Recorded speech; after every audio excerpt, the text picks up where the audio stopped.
इस वीडियो के अंदर हम लोग जो है वो इंडस्ट्रियल सेटअप यानी कि ऑपरेशन यूनिट को कैसे ऑपरेशन किया जाता है, कैसे फंक्शनल किया जाता है, उसके मतलब हम लोग पढ़ेंगे।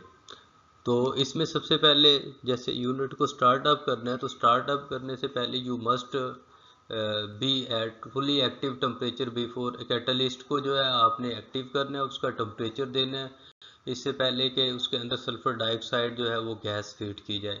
अदरवाइज होगा ये कि कैटलिस्ट एक्टिव नहीं होता, जब एक्टिव नहीं होगा तो वो सल्फर डाइऑक्साइड अनरिएक्टेड जो है वो एटमॉस्फेयर में चली जाएगी, यानी कि सल्फर जो जो कैटालिटिक टावर है कैटलिस्ट का कन्वर्टर का, उसका टेम्परेचर कोई 400-420 के राउंड अबाउट पहले से एडजस्ट किया जाता है, उसके बाद उसके अंदर गैसेस ऐड की जाती है। Industrially catalyst is heated bye, अब कैसे इसको हीट किया जाता है, तो इसको हीट करने के लिए जो है उसके अंदर से जो है ना गर्म gases by passing hot dehydrated air catalyst bed में से गुजारी जाती है, इससे पहले कि उसके अंदर से SO2 वगैरह गुजारी जाए।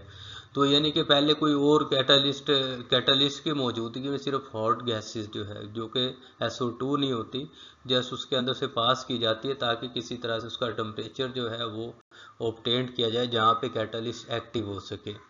तो इसी तरह से मेटलर्जिकली और spend acid regeneration plant have dedicated air heater for this, यानी कि मेटलर्जी में और जो स्पेंड एसिड है वहाँ पे क्या किया जाता है कि एयर हीटर इस्तेमाल किए जाते हैं इसको हीट करने के लिए।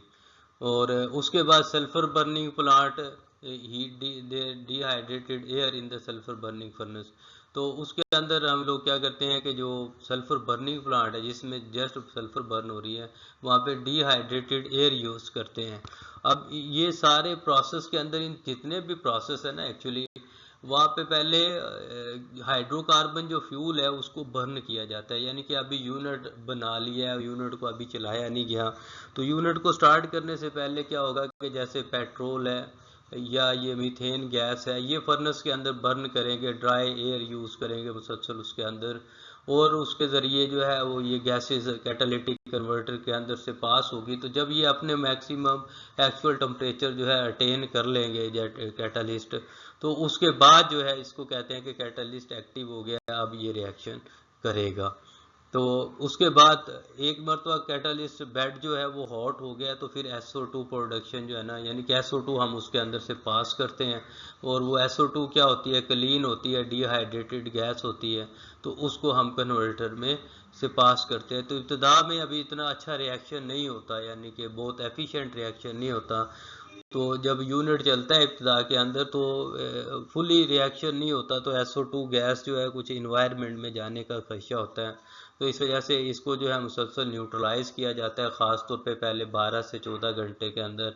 अगर आप कास्टिक सोडा या सोडियम कार्बोनेट वगैरह, क्योंकि ये एसिडिक गैस है तो इस पर शावर करके वेस्ट इसे इन्वायरमेंट में नहीं होने देते, वरना करीब करीब के इलाके की सारी फसलों को ये बर्न कर सकते हैं इस ट्रेन की फार्म में। उसके बाद sulphur burning furnace of is introduced directly into the hot converter because it lease sulphur burning furnace boiler at the first catalyst bed, तो ये तकरीबन जो गैस आप बर्निंग करते हैं ये डायरेक्टली आप उसके अंदर भेज सकते हैं। तो 400 डिग्री पे रिएक्शन शुरू होता है। उसके बाद metallurgy can spend acid gases are initially, definitely जो SO2 गैस प्रोड्यूस होती है सल्फर की बर्निंग से, तो उसे तो आप डायरेक्ट भेज सकते हैं, लेकिन वो गैस जो एसिड की डीकम्पोजिशन से या मेटलर्जिक प्रोसेस से होती है उसे हम पहले कूल करते हैं, उसे क्लीन करते हैं, और उसके बाद जो है फिर उसे हीट करते हैं स्पेसिफिक, और फिर उसके बाद रिएक्शन के लिए भेजी जाती है। तो इसमें बहुत सारे स्टेप्स एक्स्ट्रा हो जाते हैं, लेकिन क्योंकि SO2 यहाँ पे जो होती है ना वो बाई प्रोडक्ट्स होती है, तो समझ लो उसको वो कॉस्ट उसके ऊपर कम आती है, लेकिन इसमें प्रोसेस करना पड़ता है। उसके बाद इस ऑपरेशन को जो है जब ये चल पड़ता है तो ये स्टडी कन्वर्टर और ऑपरेशन जो है वो चलता रहता है। अब जब ये ऑपरेशन चलता है तो आप feed constant composition constant temperature रखते हैं SO2 की, यानी कि एक मखसूस रेट के साथ जो SO2 उसके अंदर एंटर करते रहते हैं, तो वो उसका फ्लो कंटिन्यू रहता है। कंटिन्यूसली हम मॉनिटरिंग करते रहते हैं bed gas input and output temperature. ये यहाँ पे इसके जो है वो मैं पहले बता चुका हूँ कि जहाँ पे कैटलिस्ट बेड है उनके ऊपर और इनके इनलेट और आउटलेट जहाँ से गैस एंटर होती है उनमें और खारिज होती है वहाँ पे थर्मोकपल्स लगी होती है, उनसे टेम्परेचर जो है मुसलसल मोनीटर करते रहते हैं। उसके बाद द मेन कंट्रोल है, the main catalytic converter control objective maintenance constant specified catalyst bed input gas temperature, इसको हम लोग कंट्रोल करते हैं उसके टेम्परेचर को। उसके बाद लो इनपुट गैस टेम्परेचर मस्ट जी, ये जो है ना अगर टेम्परेचर कहीं गैस का लो हो गया है तो उसके नतीजे में क्या होगा कि वो ठंडा हो जाएगा, कैटालिस्ट ठंडा हो जाएगा, डीएक्टिवेट हो जाएगा, सॉलिडिफाई हो जाएगा और deactivate the bed catalyst bed. तो इस वक्त क्योंकि एक मरतबा ये रिएक्शन या ये एक प्लांट चल पड़ता है ना, आमतौर पे 5-6 महीने कोशिश की जाती है, 1 साल भी, यहाँ तक कि ये कंटिन्यूसली वर्क करता रहता है। इसलिए ये कंटिन्यूस प्रोसेस होता है। इसकी स्पीड कम या ज़्यादा कर लेते हैं according to the requirement of the production of the sulphuric acid, लेकिन इसको मुकम्मल तौर पे बंद नहीं किया जाता। अगर ये बंद होता है या टेम्परेचर लो होता है तो क्या होता है कि ये ठंडा होने पे कैटालिस्ट डीएक्टिवेट हो जाएगा और कैटालिस्ट डीएक्टिवेट हो गया तो फिर यूनिट्स को दोबारा से आपको वन से अगेन स्टार्ट करने के लिए वही हाइड्रोकार्बन्स को बंद करना पड़ता है, जो कि बहुत ज़्यादा कॉस्टली पड़ता है और टाइम वेस्टेज भी होती है उसमें। उसके बाद हाई इनपुट गैस टेम्परेचर बहुत ज़्यादा भी नहीं बढ़ने दिया जाता, क्योंकि कैटालिस्ट की एक रेंज है, उससे अबव अगर टेम्परेचर जाएगा तो कैटालिस्ट फिर डीएक्टिवेशन हो जाएगा। तो यही वजह है कि 400 से लेकर 650 तक की एक रेंज है, उससे अबव टेम्परेचर नहीं जाने दिया जाता, वरना वो कैटालिस्ट डीएक्टिवेट हो जाता है। Catalyst bed input gas temperature are measured with thermo, ये मैं आपको बार बार बता चुका हूँ कि ये हमेशा मेजर किए जाते हैं। कंट्रोल रूम में ये सारे टेम्परेचर आ रहे होते हैं, थर्मोकपल्स को कनेक्ट किया जाता है पैनल्स के ज़रिए। उसके बाद they are control by adjusting the temperature. कैसे कंट्रोल किया जाता है? जैसे बाईपास है, बाईपास इसी तरह से यूनिट में भी लगाए जाते हैं, कैटालिटिक कन्वर्टर में भी लगाए जाते हैं। जैसे आप देखें शहरों के अंदर अगर ट्रैफिक का रश बहुत ज़्यादा होता है तो उसके गिर्द बाईपास बना दिया जाता है, तो ताकि जो है बहुत ज़्यादा ट्रैफिक उसके अंदर से पास ना हो, तो आप रश को कम या ज़्यादा बाईपास से कर सकते हैं। इसी तरह से टेम्परेचर को कम या ज़्यादा इन बाईपास जो लगाए जाते हैं उनके ज़रिए किया जाता है।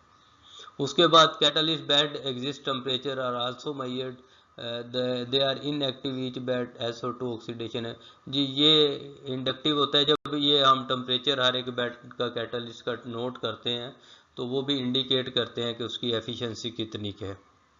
उसके बाद first catalyst bed gas temperature is specially important, the bed catalyst में be over heat and deactivate near to the bottom of the bed.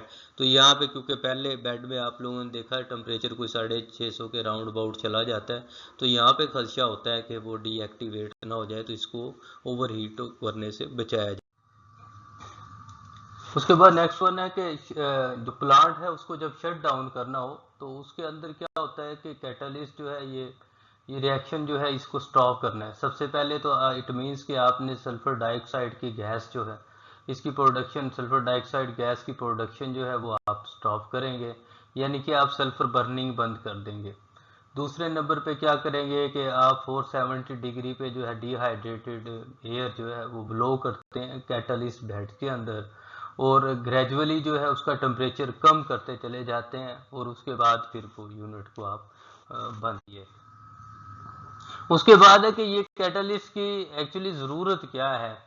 तो देखें कि जितने भी प्रोसेस है ना, all industrial oxidation is done in the bed of catalyst, यानी कि जितने भी केमिकल प्रोसेस इंडस्ट्रीज में हो रहे हैं वो बेड पे हो रहे हैं।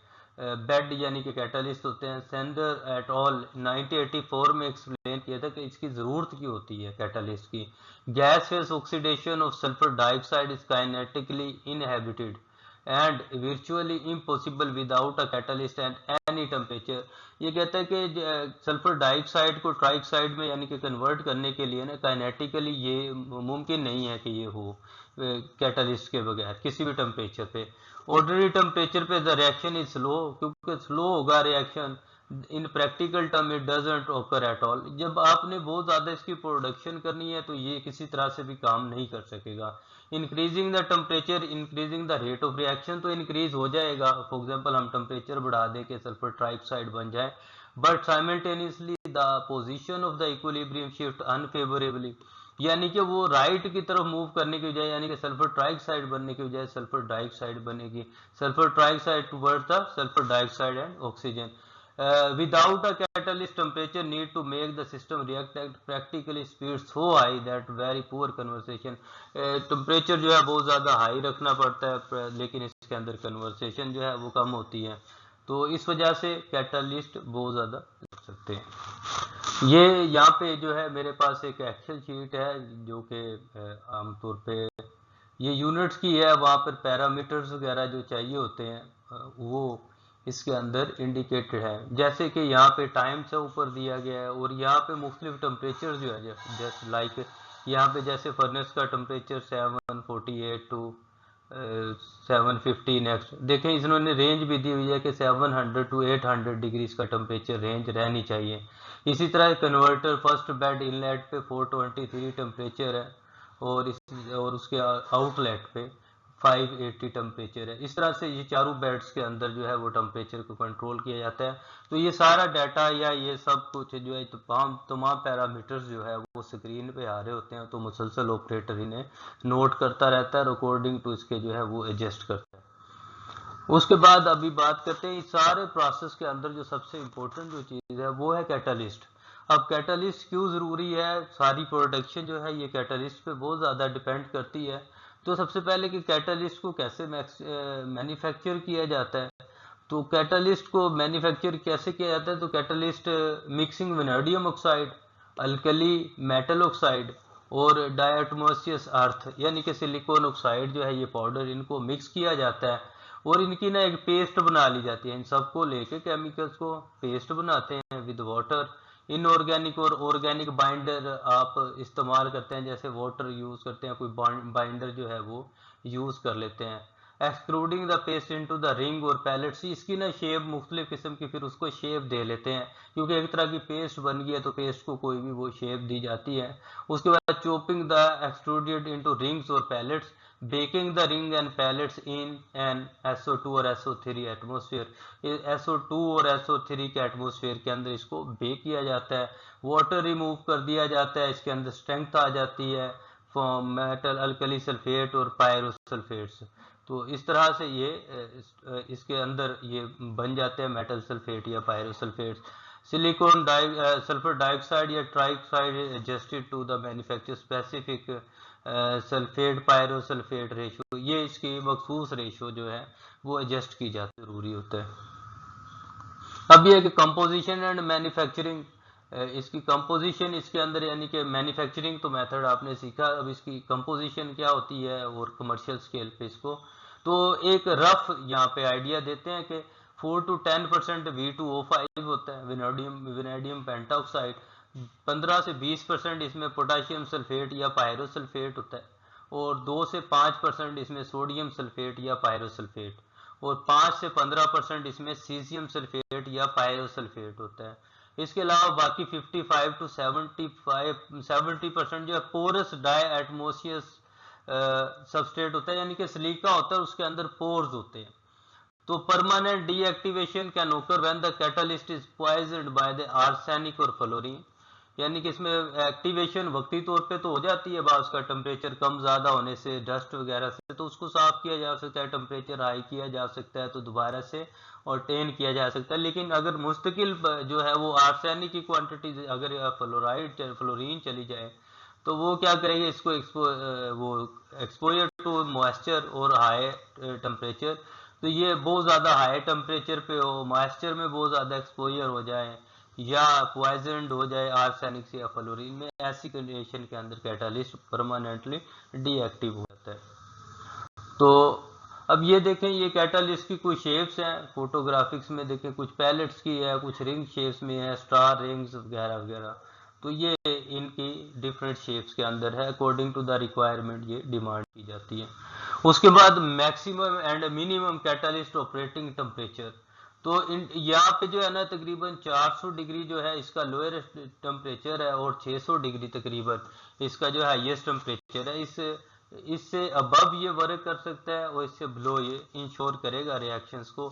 इससे ये जो रेंज है 400 to 600 रेंज, ये सेफ रेंज है। इससे अबव या बिलो जो है वो प्रॉपर काम नहीं करेगा। Temperature above 600 degree cause the inactivation transfer inactive vanadate, तो वैनिडेट्स को इनएक्टिव कर देगा। इसी तरह से मोल्टन कैटलिस्ट फिल्म है solid substrate to irreversible react and form viscous inactive liquid. अगर टेम्परेचर ज़्यादा चला जाएगा तो वो मोल्टन फिल्म जो है वो फर्दर रिएक्ट कर जाएगी और इनएक्टिव लिक्विड कोई फॉर्म में कन्वर्ट हो जाता है। उसके बाद chemical change and melting 400 sulphur dioxide bearing gas around the loaded catalyst cause it to form the molten vanadium oxide. ठीक है, तो ये मोल्टन फॉर्म में होगा, एक फिल्म बन जाएगी on the surface of catalyst porous silica substrate. It is in melt that catalyst sulphur oxidation occur the steady state in such a composition of catalyst melt is affected by composition of the gas that is passing around the melt. It is very down the catalyst bed. अब bed की ये thickness है show the industrial आमतौर पे first bed 0.62 और second bed जो है 0.72 metre और थर्ड बेड जो है 0.84 मीटर। तो इसके अंदर कोई स्कैटरिंग आ सकती है, स्कैटर हो सकती है कोई थिकनेस, तो वो 0.2 मीटर हर एक में उसमें थोड़ी फर्क आ सकता है। अब इसके अंदर रिसेंट डेवलपमेंट क्या है कि 3 मेन डेवलपमेंट हुई है इस यूनिट्स के अंदर, यानी कि इम्प्रूव मटेरियल कंस्ट्रक्शन, तो ये मोर कोरिजन रेजिस्टेंट है। इम्प्रूव्ड कैटालिटिक एक्टिविटीज, ये पहले ना विनोडियम का या प्लाटिनियम उससे पहले इस्तेमाल किया था, तो अब ये जो कंपोजिशन है इसके अंदर लो टेम्परेचर पे ये वर्क करता है। Improve technique for recovering the heat from the reaction, हमने देखा है कि बहुत ज़्यादातर रिएक्शन एक्सोथर्मिक है, तो हीट को रिकवर करना और उसको यूज़ किया जा सकता है बेहतर तरीके से, तो उसके नतीजे में प्रोडक्शन बढ़ती है और एनर्जी रिकवरी भी बढ़ती है। तो समरी है ये आप लोग तकरीबन ये बहुत ज़्यादा देख चुके हैं कि सल्फर ट्राइऑक्साइड इसके अंदर की इंग्रेडिएंट है सल्फ्यूरिक एसिड बनाने के लिए, और सल्फर ट्राइऑक्साइड बनाने के लिए कैटालिस्ट चाहिए होता है। उससे पहले सल्फर डाइऑक्साइड ट्राइऑक्साइड ये मोल्टन कैटालिस्ट के अंदर एक तरह से डिसोल्व होती है, वहाँ पे ये रिएक्शंस करती है और सल्फर ट्राइऑक्साइड बनाती है। तो ये थर्मोडायनामिकली एफिशिएंट है कैटालिस्ट की मौजूदगी में, और ये प्रोसेस कैरीड किया जाता है 0.5 to 1 मीटर थिक बेड्स के अंदर, और कैटालिस्ट रिंग जो है 10 से 12 mm की होती है या स्टार रिंग्स यूज़ की जाती है। रिएक्शन टाइम आमतौर पे 1.5 से 2 सेकंड्स के अंदर रिएक्शन ऑकर हो जाता है। ये उसके बाद सल्फ्यूरिक एसिड के कुछ यूजेस हैं, इसके अलावा भी बहुत सारे यूजेस हैं, लेकिन ये फास्फेट फर्टिलाइजर में 60% केमिकल्स एज आ 11%, अदर फर्टिलाइजर एग्रीकल्चर 10%, और लीचिंग में 7%, पेट्रोलियम रिफाइनिंग में 5%, rubber and plastic 3%, pigments 2%, pulp and paper 1%। तो ये इसके तकरीबन यूजेस है। अगर कोई इशू हो तो आप कमेंट्स कर सकते हैं। Thank you.